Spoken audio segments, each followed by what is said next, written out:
Either Ukraine will have nuclear weapons, or it must be part of some kind of alliance. These were the words of Ukrainian President Volodymyr Zelensky during his recent victory plan speech in Ukraine's Rada. So Zelensky just hinted at going nuclear, unless, of course, they finally get into NATO. And as wild as that sounds, he's got a point. But let's rewind. How did we even get here? Ukraine once had the world's third largest nuclear stockpile. Ukraine's President Volodymyr Zelensky is acknowledging for the first time that Western partners are increasing pressure on Ukraine to negotiate with Russia. Which one of these big nuclear countries suffered? All of them? No, just Ukraine. Who gave away nuclear weapons? All of them? No, just Ukraine. Who is fighting today? Just Ukraine. Occupier must return to their own land. We must be united to make it, and we'll do it. Slava Ukraini! Back in 1994, Ukraine made a huge decision to either destroy or send back the thousands of warheads on its soil to Russia. This was all part of the Budapest Memorandum, a deal between Ukraine, Russia, the US, the UK, and other nuclear powers. In exchange for giving up the nukes, Ukraine was promised that its borders and sovereignty would be respected, and most importantly, that it wouldn't face nuclear threats. White House coverage of a treaty signing ceremony and news conference with President Bush and Ukrainian President Leonid Kravchuk. An agreement was reached on Ukraine's adherence to the 1991 Strategic Arms Reduction Treaty. President Kravchuk also promised the elimination of all remaining nuclear weapons on Ukrainian soil. Technically, though, Ukraine never really had control over those nukes. Even though they were physically in Ukraine, Moscow still had the launch codes and ultimate command, kind of like how nuclear weapons are stationed in foreign countries today but remain under the control of the original state. Imagine if Scotland became independent, or if Texas decided to secede from the US. Right now, the UK has over 200 nukes stored in Scotland, mostly in Trident submarines at Faslane. And the US keeps a bunch of warheads at Pantex in Texas. If either of these places went solo, those nukes would be moved back to territory still under London and Washington, D.C. They wouldn't stay under the jurisdiction of the new states. So, when Ukraine became independent, the nukes were essentially returned to Russian control because Kiev never had operational command. This is a key point when people talk about Ukraine's past nuclear status. They didn't actually control the nukes, they just hosted them. So now Zelensky stands in front of the world, pointing out a harsh reality. Regardless of whether Ukraine truly controlled those nukes, the promises made under the Budapest Memorandum have been broken. NATO countries are sitting under their nuclear umbrella, while Ukraine has been left fighting a full-scale invasion without that same protection. Zelensky argues that the deal has failed, and now Ukraine has no choice but to seek stronger alliances, mainly NATO. The message is clear: if Ukraine isn't brought into NATO, it may have to rethink its stance on nuclear weapons. Zelensky was careful with his words though, clarifying Ukraine has no current plans to develop nukes, but the subtext was obvious. Ukraine has kept its commitment to stay non-nuclear, but if Russian aggression continues and NATO doesn't step in with security guarantees, that could change. So even though Ukraine technically never owned those nukes, it was definitely betrayed. So does Ukraine deserve the right to reconsider its nuclear stance, given how those old promises have been broken? So Ukraine might currently be nukeless, but it could, theoretically, develop nuclear weapons. When the Soviet Union collapsed in 1991, Ukraine inherited not just a portion of the USSR's missile force, but also significant nuclear infrastructure, including the infamous Chernobyl power plant. Even though Chernobyl's last reactor was shut down in 2006, Ukraine still possesses nuclear expertise, and up until the war, it operated multiple nuclear power stations, which are capable of producing materials that could, in theory, be enriched to weapons-grade plutonium. Although most of Ukraine's nuclear materials were removed after the dissolution of the Soviet Union, small quantities were left behind for research purposes. The International Atomic Energy Agency, IAEA, continues to monitor these materials, and the Kharkiv Institute for Physics and Technology remains a hub for nuclear research. Could some research be taking place beyond the IAEA's oversight? In the chaos of war, that possibility can't be entirely ruled out. Ukraine's nuclear experience goes beyond just materials and research facilities. The country has a long history of working with weaponized nuclear technologies, which gives it the scientific and technical knowledge to potentially develop a nuclear bomb. Additionally, Ukraine has demonstrated its capability to deliver high-impact payloads over long distances. Over the course of the war, Ukraine's innovative use of drones has proven effective, with strikes reaching up to 1,500 kilometers inside Russian territory.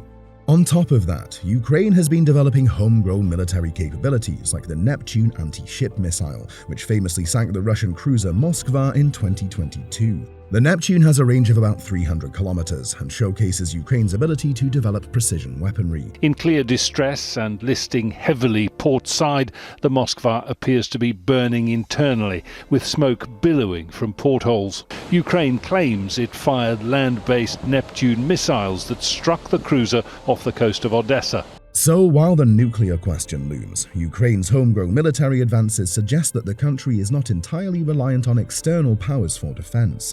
The real question is, could Ukraine leverage these capabilities in a larger, potentially nuclear way if pushed? Despite Ukraine's nuclear expertise, significant hurdles remain for developing a functional nuclear program. One of the biggest challenges is the lack of infrastructure, such as uranium enrichment plants or fuel production facilities. Before Russia's invasion, Ukrainian uranium was sent to Russia for enrichment, leaving Ukraine without the domestic capabilities to produce nuclear fuel.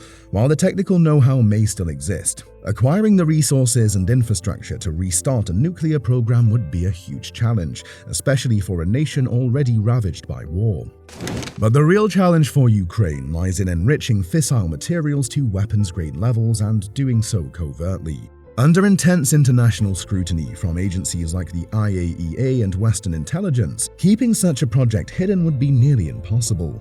Obtaining nuclear materials without triggering alarms would require a level of secrecy and infrastructure that Ukraine currently lacks.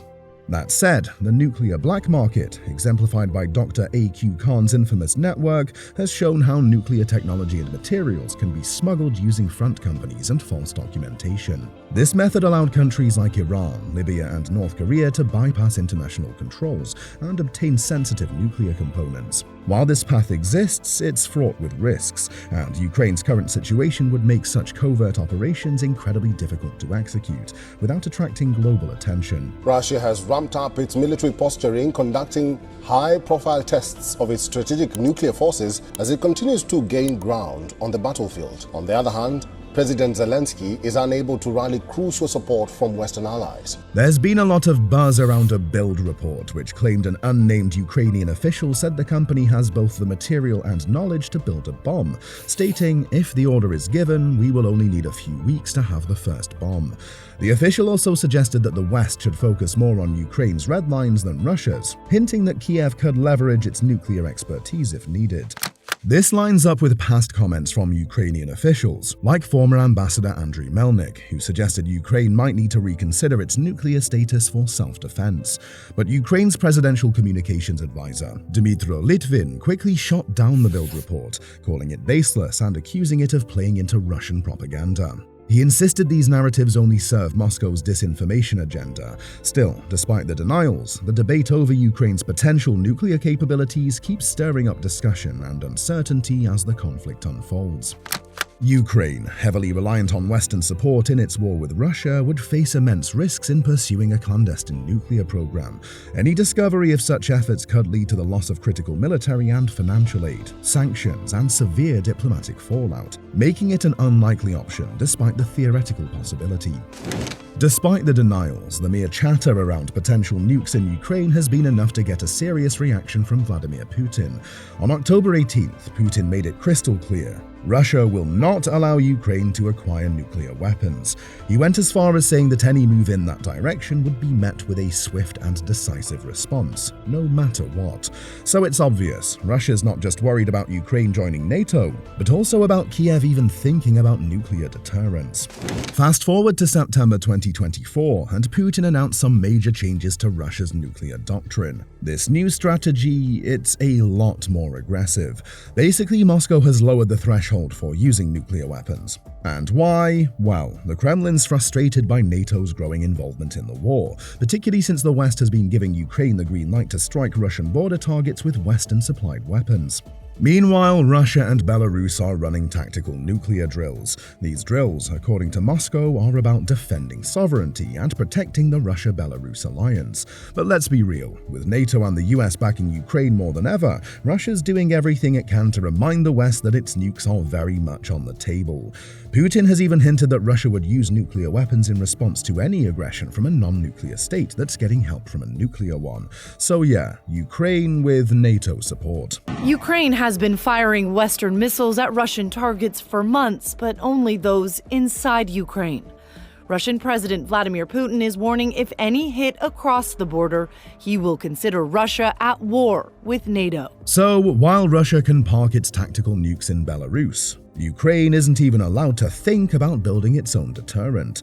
From Kiev's perspective, that's a massive double standard. Russia's tightening its nuclear posture, while Ukraine is stuck asking for NATO protection.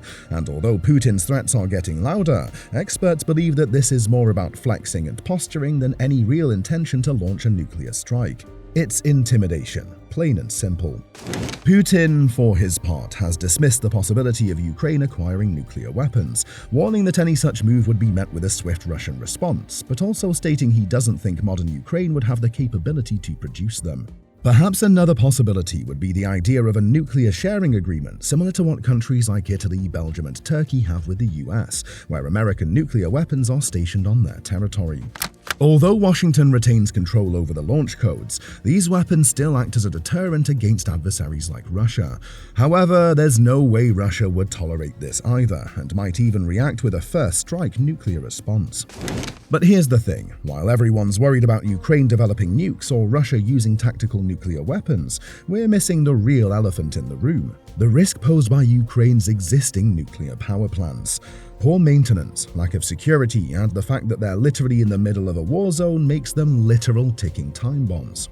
Take Zaporizhzhia, for example. It's Europe's largest nuclear power plant, and it's been under constant threat since the war began. Russia and Ukraine have been trading blame over shelling near the facility, with both accusing the other of risking a nuclear disaster. We're not just talking about minor skirmishes here. If one of those plants gets hit hard enough, we could be looking at a catastrophe on the scale of Chernobyl. And let's not forget, Zaporizhzhia alone generates about 20% of Ukraine's electricity, so a meltdown would have devastating consequences not just for Ukraine, but for Europe as a whole. According to the International Atomic Energy Agency, IAEA, the situation remains precarious, with constant damage to power lines and infrastructure. It's a terrifying scenario, one wrong move, and we're talking about radioactive fallout spreading across borders. So, while nuclear weapons are obviously a huge concern, we can't overlook the fact that the immediate danger might come from these power plants that weren't designed to operate in a war zone. In the rush to figure out who's to blame for what, we could be staring down the barrel of an entirely different kind of nuclear disaster.